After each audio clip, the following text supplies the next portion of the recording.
കോടിയേരിയായിട്ട് താങ്കൾക്ക് നല്ല ബന്ധം ഉണ്ടായിരുന്നല്ലോ, വളരെ അടുത്ത ബന്ധം ഉണ്ടായിരുന്നു.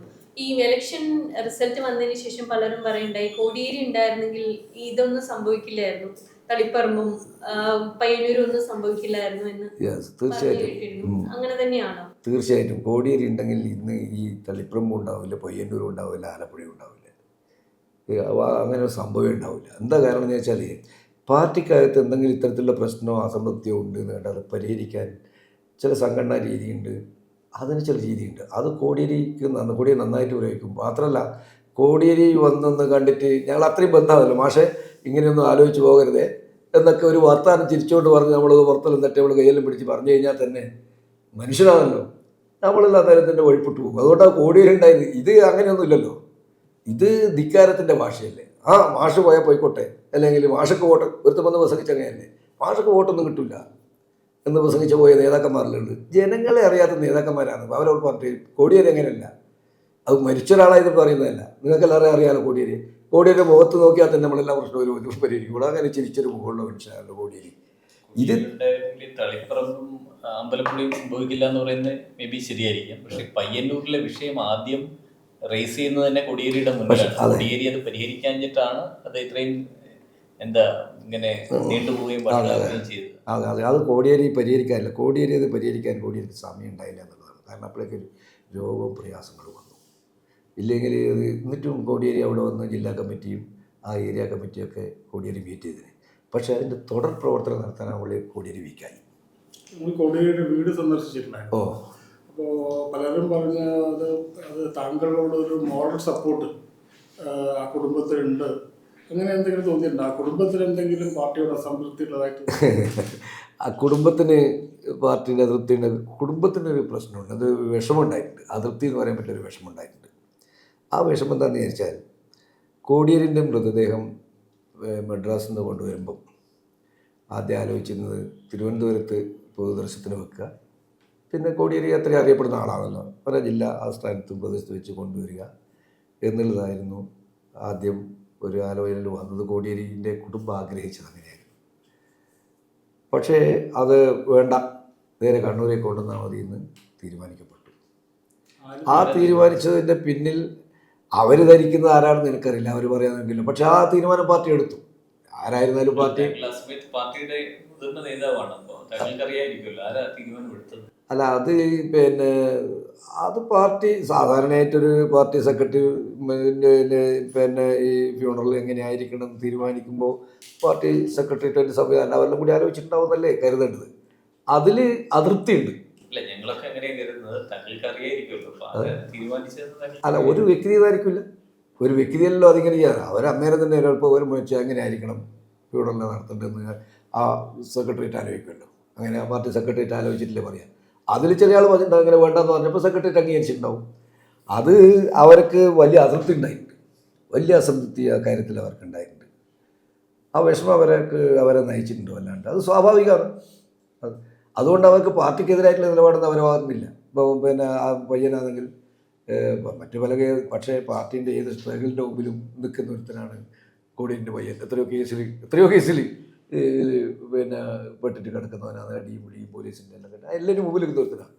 അതുകൊണ്ട് പാർട്ടിക്കെതിരായിട്ടുള്ള നിലപാടൊന്നും അവർക്കില്ല. പക്ഷേ ഞാൻ അവിടെ സന്ദർശിച്ചു എന്ന് പറയുന്നത് ഞാൻ പറഞ്ഞല്ലോ, കുടുംബപരമായിട്ട് ഞങ്ങൾ വളരെ അടുത്ത് ബന്ധമല്ല. അവരെ മകൻ പിന്നെ മക്കളൊക്കെ ചില തരികിട്ടില്ലായിരുന്നു ആദ്യം. അതൊക്കെ ഇപ്പോൾ കോടിയേരിനെ വല്ലാണ്ട് വിഷമിപ്പിച്ചിട്ടുണ്ട്. അവസാനം ഒരു ഘട്ടത്തിലാണ് കോടിയേരി എന്നോട് തന്നെ പറഞ്ഞു, പിന്നെ നമുക്ക് വിദേശത്തേക്ക് അയക്കണം. അപ്പോൾ അവനൊരു ഹിന്ദിയൊക്കെ വരുന്നുണ്ട്, ഡൽഹിയിൽ എൻ്റെ മരുമകൻ താമസിക്കുന്നുണ്ട്, അവൻ്റെ അടുത്ത് താമസിപ്പിച്ച് എൻ്റെ മകനുമുണ്ട്, അവിടെ താമസിച്ച് ഹിന്ദിയെല്ലാം പഠിച്ചിട്ട് അവനെ എവിടത്തേക്ക് അയക്കുന്നത്, വിദേശത്തേക്ക് അയക്കുന്നത്. ഇപ്പം മോശമല്ല തന്നെ, ഓരോ കാലത്ത് ചെറുപ്പക്കാർക്ക് ഓരോ സ്വഭാവം ഉണ്ട്, അതിലുള്ള ഒരു ഘട്ടത്തിൽ വരുന്ന. പിന്നീട് ഇപ്പോൾ അവരൊക്കെ നല്ല നിലയിൽ നല്ല സ്വഭാവത്തിൽ കഴിഞ്ഞു കൂടുന്ന കുട്ടികളാണ്. അപ്പോൾ ആ ഒരു ഘട്ടത്തിൽ അങ്ങനെയുള്ള കുടുംബ ബന്ധം ഞങ്ങൾ തമ്മിലുണ്ട്, മനസ്സിലായില്ല. അത്രയും കുടുംബ ബന്ധം ഞങ്ങൾ കോടിയേരിയും കുടുംബമുണ്ട്. ആ ബന്ധം വെച്ചിട്ട് നമ്മൾ ഇത്രയും പേര് പോയിട്ടില്ല. അതുകൊണ്ട് തന്നെയാണ് അത് വീട് സന്ദർശിച്ചത്. അത് ഇതല്ലെങ്കിലും സന്ദർശിക്കാറുണ്ട്. ഞാൻ കഴിഞ്ഞ ചരവ് ദിനത്തിനൊക്കെ പോകാൻ വേണ്ടി പറ്റിയിട്ടില്ല. മറ്റെല്ലാ ചരമദിനത്തിനും ഞാൻ അവിടെ പോകാറുണ്ട്. അപ്പോൾ അതിനൊക്കെ അല്ലെങ്കിലും ആ കുടുംബത്തിൽ പോകാറുണ്ട്, കാണാറുണ്ട്. ആ കുട്ടികൾക്ക് എന്നോട് വലിയ സ്നേഹമാണ്, അവർക്ക് തിരിച്ചെനിക്കും അതെ. അപ്പോൾ ആ നിലയിലുള്ള ബന്ധം ഞങ്ങൾ തമ്മിലുണ്ട്. താങ്കളിപ്പോൾ വർഗവഞ്ചകൻ എന്ന് മറ്റുള്ളവരൊക്കെ വിളിച്ചപ്പോൾ കോടിയേരിയുടെ ഭാര്യ പറഞ്ഞത് അവരങ്ങനെ കരുതുന്നില്ല എന്നാണ്. അതെ അതെ. അതൊരു പൊളിറ്റിക്കൽ സ്റ്റേറ്റ്മെന്റ് അല്ലേ? അല്ല, അങ്ങനെ അവരങ്ങനെ വിശ്വസിക്കുന്നില്ല. ഞാനും വർഗവഞ്ചകനാണെന്ന് എന്നെ പറഞ്ഞാൽ ഞാൻ എന്ത് വർഗവഞ്ചനയാണ് ചെയ്തിരുന്നത്? അവരെ പറയുന്നതില്ലല്ലോ മാഷ് എന്താ എന്ത് വർഗവഞ്ചനയാണ് എന്നല്ല അവരും ചിന്തിക്കുന്നുണ്ടാവും. ഞാനും അങ്ങനെ ചിന്തിക്കുന്നുണ്ട്, പാർട്ടിയിലുള്ള പലരും അങ്ങനെ ചിന്തിക്കുന്നുണ്ട്. മാഷൊരു വർഗവഞ്ചകനല്ല, അങ്ങനെ കൂട്ടുണ്ടോ? വർഗവഞ്ചകനല്ലാന്ന് അവർ ചിന്തിച്ച പോലെ തന്നെ പാർട്ടിയിലെ അണികളും ചിന്തിക്കുന്നുണ്ട്, പാർട്ടിയിലെ റാങ്ക്സിലുള്ള ആളുകളും ചിന്തിക്കുന്നുണ്ട്. എന്നാ എന്തു വകയിലെ വർഗവഞ്ചകൻ എന്ന് പറയാം? എന്താ വർഗവഞ്ചന? ഞാനത് പറഞ്ഞല്ലോ. യഥാർത്ഥത്തിൽ വർഗവഞ്ചന നടത്തി ഗോവിന്ദ മാഷാണ്. കാരണം എന്താ വെച്ചാൽ പാർട്ടി തീരുമാനമില്ലാതെ ഒരു സ്ഥാനാർത്ഥിയെ അടിച്ചേൽപ്പിക്കുക.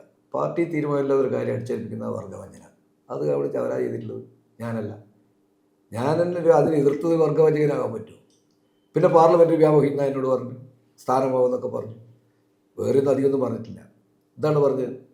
തിരിച്ച് ആൾ അന്നേരം ചോദിച്ചിട്ടുണ്ടല്ലോ, ഞാൻ തന്നെ ചോദിച്ചിട്ടുണ്ട്. 3 തവണ MLA ആയ ആൾ 4ാം തവണയാകുമ്പോൾ എൻ്റെ ഭാര്യ ആയിരിക്കണം MLA അവിടെ വരേണ്ടത് എന്ന് ചിന്തിക്കുന്നതാണോ പാർലമെൻ്ററി വ്യാമോഹം? അല്ല, അത് ശരിയല്ല എന്ന് പറഞ്ഞതാണോ പാർലമെൻ്ററി വ്യാമോഹം? ഈ ചോദ്യം ഞാൻ ചോദിച്ചിട്ടുണ്ട്. ആ ചോദ്യം ജനങ്ങൾ ഏറ്റെടുത്തിട്ടുണ്ട്. 5 തവണ മത്സരിച്ച് പിന്നെയും മത്സരിക്കുന്നതാണോ പാർലമെൻ്ററി വ്യാമോഹം? ഞാനല്ല എൻ്റെ ഭാര്യ MLA ആവണം, മന്ത്രി ആവണമെന്ന് ചിന്തിക്കുന്നതാണോ പാർലമെൻ്ററി വ്യാമോഹം? ഇതൊന്നും ഇല്ലാതെ ഒരു കാലം 10 കൊല്ലം കഴിഞ്ഞ ഞാൻ ഇപ്പോൾ ഒരു മത്സരരംഗത്ത് ഇതാ പാർലമെൻ്ററി വ്യാമോഹം? ആ ചോദ്യത്തിന് ഞാൻ ജനങ്ങളോട് ചോദിച്ചിട്ടുണ്ട്, ആ ചോദ്യം ജനങ്ങളും ചോദിച്ചിട്ടുണ്ട്. 2 തവണ മുഖ്യമന്ത്രിയായിരുന്ന ആള് 3ാമത്തെ തവണയും മുഖ്യമന്ത്രിയാകാനായിട്ട് മത്സരിക്കുന്നത് പാർലമെന്ററി വ്യാമോഹമാണോ?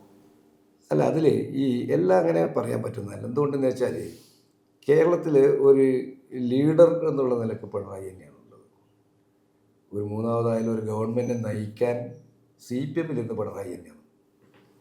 അതിന് സംശയമൊന്നുമില്ല. വേറെ പിണറായി തന്നെയാണ്. ഇതിനകത്തുനിന്ന് ഇറങ്ങിയിട്ടും ഞാനത് ഒട്ടും ക്രിട്ടിക്കലായിട്ടല്ല ചോദിക്കുന്നത്. താങ്കൾക്ക് പിണറായിയോട് നേതാവെന്ന ഒരു വലിയ റെസ്പെക്ട് താങ്കൾ സൂക്ഷിക്കുന്നുണ്ടോ?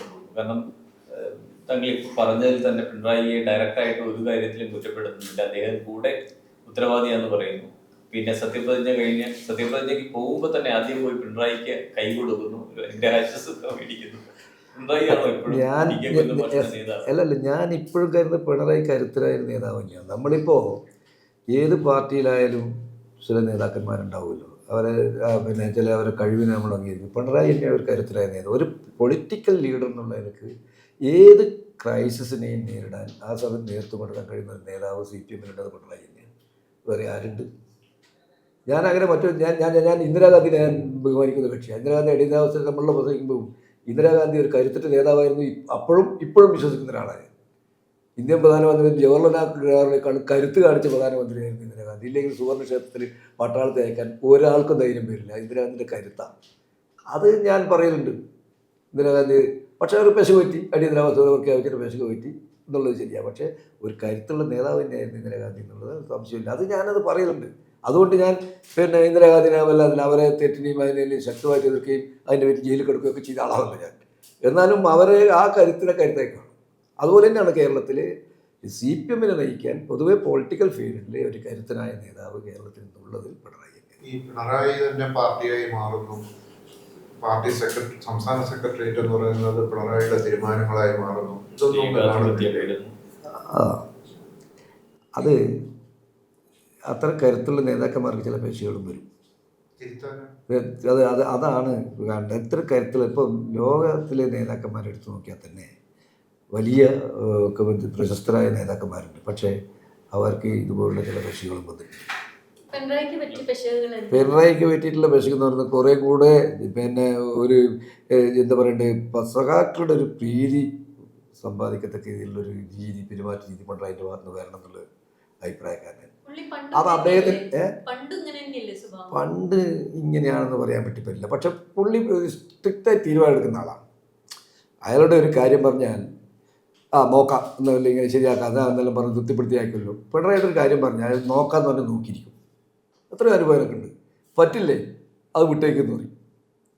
മനസ്സിലായില്ലേ? ആ ഒരു രീതി അത് അദ്ദേഹത്തിന് മാത്രമുള്ളതാണ്. ചില ആൾ എന്താ പറയുക, സന്തോഷിപ്പിക്കാൻ വേണ്ടി പറഞ്ഞു വിട്ടൊരു കാര്യം നടക്കില്ല. ഇദ്ദേഹം എന്ത് പറയും, നടക്കുന്നത് നടക്കും, നടക്കില്ല. കട്ടൻ ട്രേ ആയി പറയും. അത് ചിലപ്പോൾ എനിക്ക് വരുന്നതൊക്കെ ഇഷ്ടമാണെന്നില്ല. അത് നടക്കില്ല, അത് വിട്ടേക്കെന്ന് പറഞ്ഞാൽ പിന്നെ അധികം മൂപ്പർ വർത്താനം പറയില്ലല്ലോ. അത് വിട്ടേക്കെന്ന് പറഞ്ഞാൽ പിന്നെ ഞാൻ പോയി ഇറക്കുന്ന അയാളെക്കുറിച്ച് തോന്നുന്നത് ഇയാളെന്ത് ധിക്കാരാണെന്നല്ലേ തോന്നുന്നത്. ആ ഒരു രീതി അദ്ദേഹത്തിനുണ്ട്. പക്ഷേ നോക്കാം എന്ന് പറഞ്ഞാൽ അത് നോക്കിയിരിക്കും, ചെയ്യാൻ പറ്റുന്നതാണ് ചെയ്തിരിക്കും, പറ്റാതെ പറ്റില്ല. അല്ല, പക്ഷെ അതൊരു മോശം സ്വഭാവമല്ലല്ലോ, അതൊരു നല്ല കാര്യമല്ലേ? നല്ല കാര്യമാണ്. പക്ഷെ അതിനെ ജനങ്ങൾ ഇഷ്ടപ്പെടുന്നത് അങ്ങനെയല്ല. എന്താ പറയുക, ജനങ്ങൾ ഇഷ്ടപ്പെടുന്നത് എല്ലാവരോടും നല്ല വർത്തമാനം പറഞ്ഞ് കാര്യമൊന്നും ചെയ്തിട്ടില്ലെങ്കിൽ വേണ്ടിയില്ല, ചിരിച്ച് കളിച്ച് തോളത്തെല്ലാം തട്ടി എങ്ങനെ നടന്നാൽ നല്ല നേതാവായി, ഒന്നും ചെയ്യില്ല. അതാണ് ജനങ്ങൾ ഇഷ്ടപ്പെടുന്നത്. ഇതാണ് ഇവിടെ വന്നിട്ടുള്ളൊരു കുഴപ്പമായി അങ്ങനെ. അല്ലല്ല, ഞാൻ ചോദിച്ചത് പാർട്ടി തിരുത്താൻ മാത്രമുള്ള ഒരു കുഴപ്പം പിണറായിക്ക് എന്തെങ്കിലും ഉണ്ടായിരുന്നോ? ഏത് പാർട്ടി തിരുത്തേണ്ട ഒരു പ്രശ്നം എന്തെങ്കിലും ഉണ്ടായിരുന്നോ പിണറായി? തീർച്ചയായും പിണറായിക്ക് ഉണ്ടായിരിക്കേണ്ടതല്ല. പിണറായി പാർട്ടിയിലെ ചർച്ച കേട്ട് തീരുമാനമെടുക്കുന്നതിൽ പിണറായി താല്പര്യം കാണിക്കേണ്ടതായിരുന്നു. പക്ഷെ അത് പിണറായി കണ്ടില്ല. പല കാര്യങ്ങളിലും അങ്ങനെ തന്നെയാണ്, അത് കണ്ടില്ല. അതാണ് എനിക്ക് പിണറായിയെക്കുറിച്ചുള്ള വിമർശനം. താഴെ നിന്ന് ഉയർന്നു വരുന്ന ചർച്ചകളുണ്ട്, ആ ചർച്ചകൾ കേട്ട് അതിനനുസരിച്ച് ഒരു തീരുമാനം എടുക്കുന്നതിന് പകരം അവരാടെ കൂടി കുറേ ആളുകൾ കൂടി ആലോചിക്കുകയും പിണറായി പറയുന്നത് കേട്ട് തീരുമാനിക്കുകയും ചെയ്യുന്ന നിലയിലേക്ക് കാര്യങ്ങൾ പോയി. അല്ലെങ്കിൽ ഇവർ പറയുന്നത് കേട്ട് തീരുമാനിക്കുന്ന നിലയിലേക്ക് കാര്യങ്ങൾ പോയി. യഥാർത്ഥ താഴെ പാർട്ടിയിൽ നടക്കുന്ന ചർച്ചയും ജനങ്ങളുടെ ചിന്തയും ശരിക്കും മനസ്സിലാക്കാൻ പിണറായിക്ക് ആയില്ല എന്നുള്ളതാണ് എൻ്റെ ഒരു തോന്നൽ.